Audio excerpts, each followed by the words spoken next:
Rutendo Matinyarare. He has indicated that the visit of Ramaphosa last weekend was not just in isolation.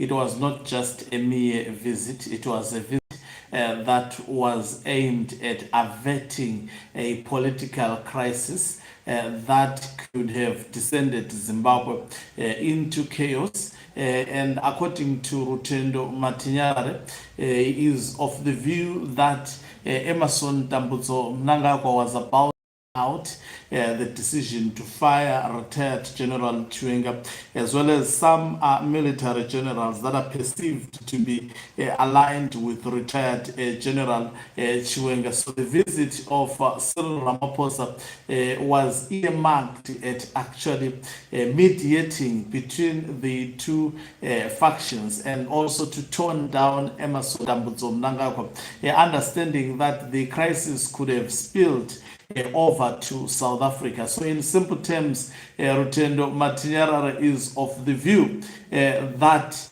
Emerson Dambudzo Mnangagwa had already made decision, but I stand somehow to believe this line of thought and this line of thinking, especially from Rutendo Matinyarare, and I will explain why.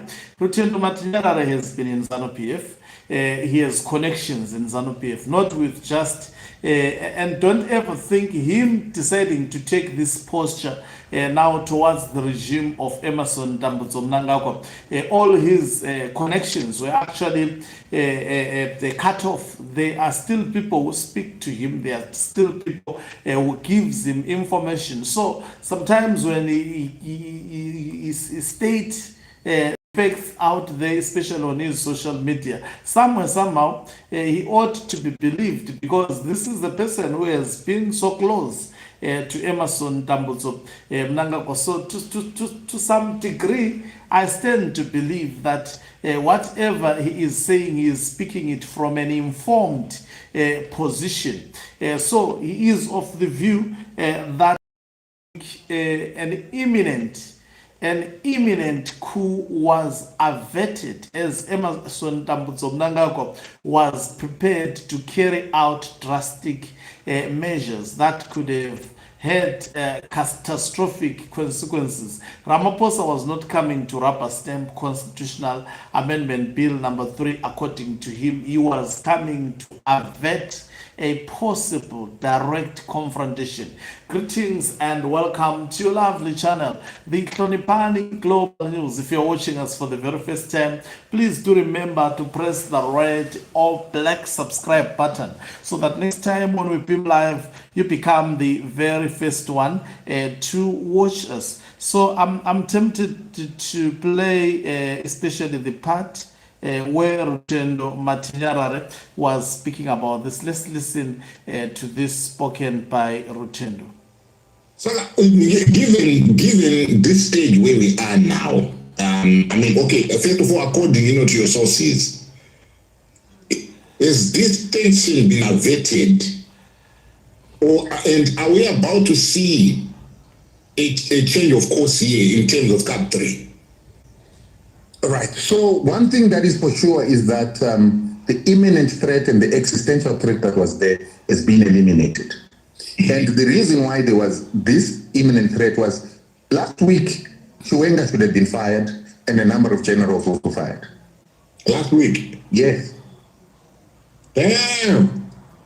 The country has entered into a volatile phase. And that is why the region is reacting, because the region is watching Zimbabwe, because an unstable Zimbabwe is not good for the region. We are seeing political decisions that are about to trigger security consequences. This is what is happening in Zimbabwe.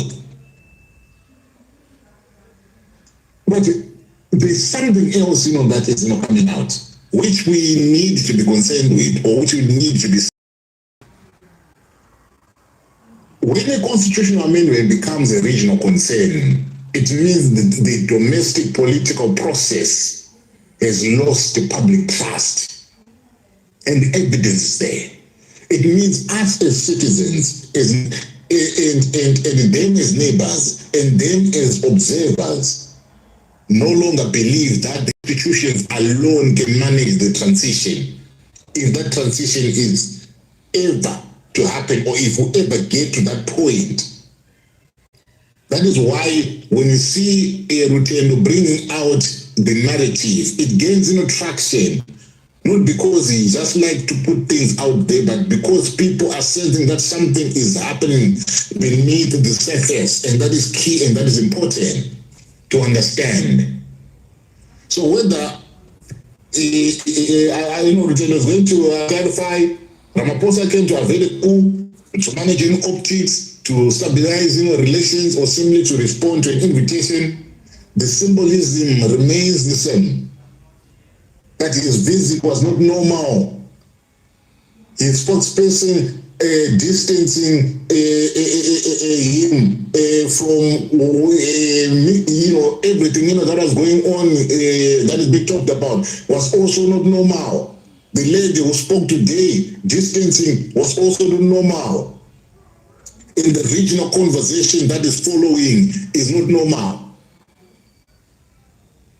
So we should be at a point now where we should be reflecting on the state of governance, legitimacy, and constitutionalism in Zimbabwe. We should ask ourselves why there is this indication from the region, like the region is feeling that they need to monitor our internal politics so closely. And we need to confront the reality that stability is not just about avoiding conflict in Zimbabwe. It is about building institutions that citizens trust, leaders respect, and neighbors do not have to worry about. The real story is why we are having a claim that has been made, and why that claim feels believable. A claim of a coup, a claim of a...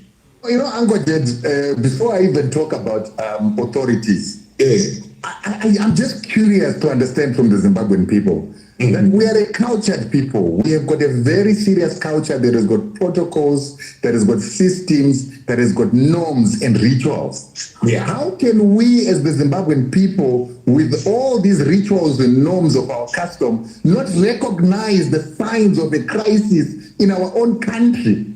Yet, if in our own homes, Tete, Baba Mkuru, Nana Baba were to come to a house in Zimbabwe in the middle of the night, and relatives from Zimba, relatives from Binga, catch buses to arrive to a house in Zimbabwe in the middle of the night, surely we will all know that it is a sign that there is a crisis in the home.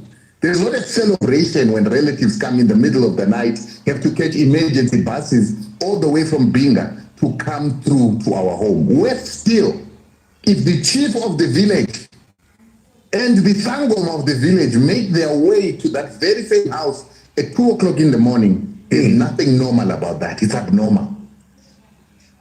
And this is what I was thinking, that the Zimbabwean people recognize that the coming of Cyril Ramaphosa on a Sunday of a long weekend, a long Workers' Day weekend, and him coming without planning, without scheduling.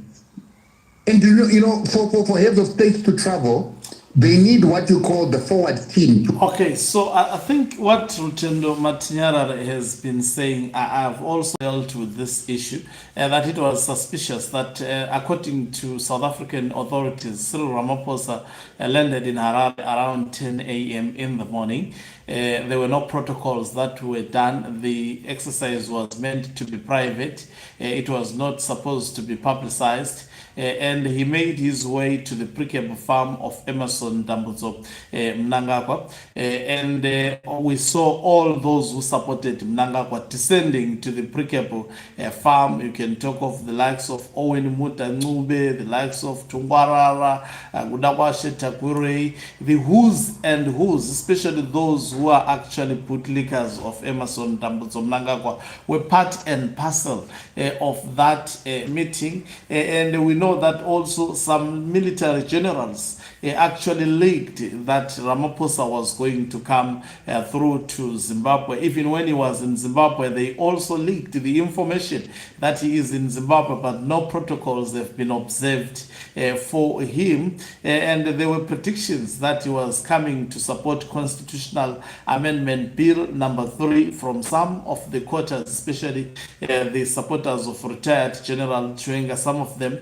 they were of that intention, and even statements were issued to actually warn Ramaphosa and to expose Ramaphosa. Later on, individuals like Rutendo Matinyarara began to speak and say, no, still Ramaphosa, it was not just business as usual. He was going there to avert a possible crisis. As the head of the state of another country, someone would have said, was he invited by Mnangagwa? As we are being told, I don't think so. I think he asked for a meeting with Emerson Dambudzo Mnangagwa, but Mnangagwa made it appear as if he was invited by him. That is why also, in trying to conceal the exact reason why Ramaphosa sneaked to Zimbabwe on a weekend, on a Sunday, you would hear Pretoria issuing a statement which is in contradiction with what Wicknell Chivayo would say, which is also in contradiction with what the Zimbabwe Broadcasting Corporation would say. Wicknell Chivayo tried, and other actually Zukanandas, to spin this to give an impression that Ramaphosa was coming to support Constitutional Amendment Bill number 3 of 2026. And we had also Pretoria coming out to say no. In fact, some people that were getting close to Ramaphosa, taking pictures with him, they were the actually guest of Emerson Dambudzo Mnangagwa. The president of South Africa was not aware that some of them, they are persons of interest in South Africa, such as Wicknell Chivayo. Although Wicknell Chivayo has given an impression that he's not a person of interest, rather he's an interesting person. That was actually his response. Typical of him, you would expect such an attitude, even when the tensions are all over for everybody to see. But I have actually drawn this conclusion that there is absolutely no way Rutendo Matinyarara can fabricate this. Definitely, he has sources within Zimbabwe. And when he says Mnangagwa was after firing military generals, as well as also retired General Chiwenga last week, and Cyril Ramaphosa went there to caution him of such a decision, as actually a coup was on the horizon, or confrontations that could have led to serious consequences to the social as well as economic and political stability of, even though there is in fact political stability of Zimbabwe. And South Africa knew that amongst the SADC countries, it was going to be one of the countries in the receiving end. I don't think the conflict has much been averted. We saw also Ramaphosa meeting with his South Mozambican counterpart, and of course he addressed the issues of xenophobia because he has also his home challenges. But it is said that also they had a discussion about Zimbabwe in their actually dialogue. There are sources that says Zimbabwe also was discussed amongst other issues, and Zimbabwe is almost becoming a regional actually liability at the moment, with Mnangagwa seeking to extend his term of office beyond constitutionally prescribed 2-term limits. And also, what made Ramaphosa, that, there is that question with these revelations, there is this in mind. What then actually, who relayed the information to Ramaphosa about what was bound to happen in Zimbabwe? Remember, any country, I've explained that of course they have got intelligence all over the world. They can get some information so very fast, and also there is high probability that retired General Chiwenga, also being a ZANU-PF member, and also being in government, also has connections regionally. They may have also asked for the intervention of Cyril Ramaphosa, realizing that Mnangagwa was about to take a very, very dangerous decision, and just to maybe to buy some time for what is about to happen. But well, the fact that Mnangagwa contemplated that, or that crossed his mind, it doesn't mean he is not going to execute that.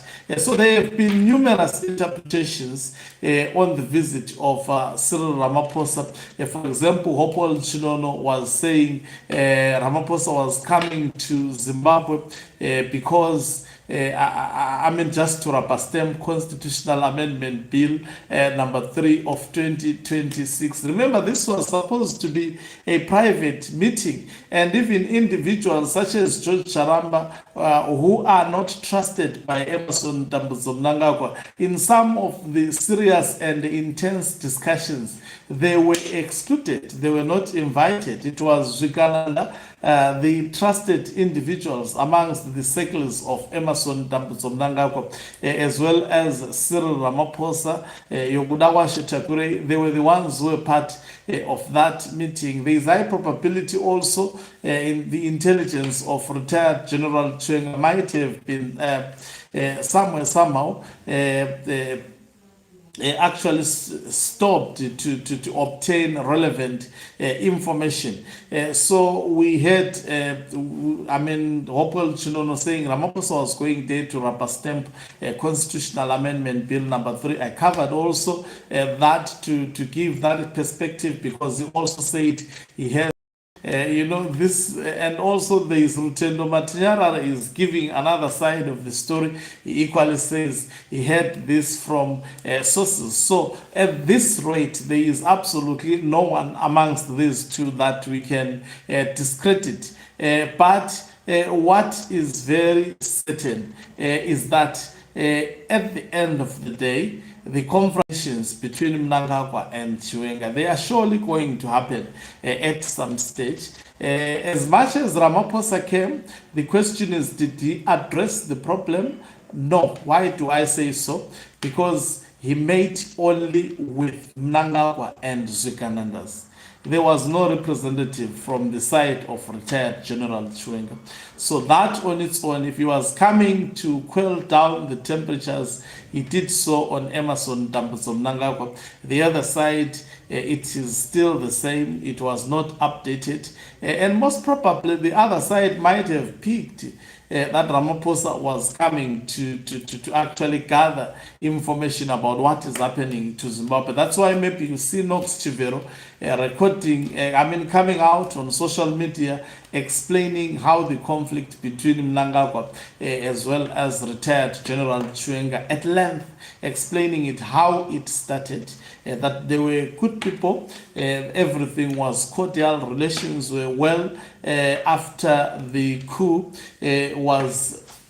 was actually implemented in 2017, and what transpired is that Mnangagwa was even told about the people around the president that needed to be dealt with, Gudawa Shetakure, as well as also many others, but Ramaphosa, in fact, had a meeting with Gudawa Shetakure, and understanding that he had some monies offshores and somewhere, to Mnangagwa, what he was interested in, he was having those monies and protect Gudawa Shetakure, and the relationship started there between Zikanandas and Mnangagwa started to build parallel government structures, and we find ourselves where we are, and even detailing the extent of corruption, how corruption has actually deepened in Zimbabwe as a result of the decisions that were taken by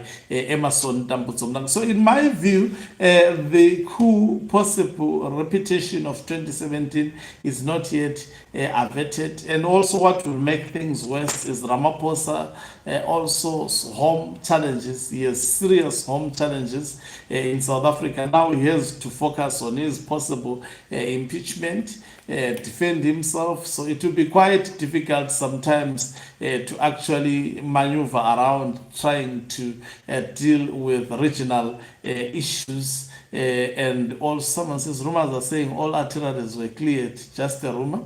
Okay, we hear so many rumors to this story, but that's my take. That the problem has not been averted. That is why you would see Douglas Mahia coming out, still lashing at retired General Chiwenga. Chiwenga not present at the Politburo meeting, though they had their own explanations and interpretations to this. But something just smells. There is something that is politically not right in Zimbabwe. Thank you very much for watching us. If you are watching us for the very first time, please do remember to press the red or black subscribe button so that next time when we beam live, you become the very first one to watch us. You can financially support this channel by pressing the join button and be part of our or the heartbeat of this channel. You can equally do so by pressing the thanks button and send us stars. Is signing off. Let me love and let's meet on the other side of the live broadcast.